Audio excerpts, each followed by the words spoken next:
मोठ्या प्रतीक्षेनंतर रविवारी सायंकाळच्या सुमारास चंद्रपुरात मेघगर्जना आणि विजांच्या कडकडाटासह मुसळधार पावसाने हजेरी लावली।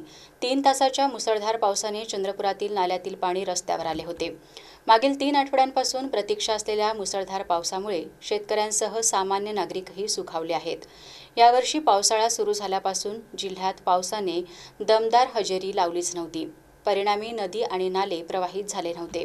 मात्र रविवारी चंद्रपूर शहरात सायंकाळच्या सुमारास मुसळधार पाऊस कोसळला। या पावसामुळे सखल भागातील रस्त्यांवर पाणी साचले। तुकुम, बाबूपेठ या भागातील नागरिकांच्या घरांमध्ये पावसाचे पाणी शिरले।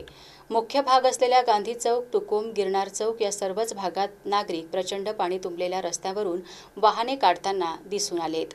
या पाण्यातूनच नागरिकांना रस्ता शोधावा लागला।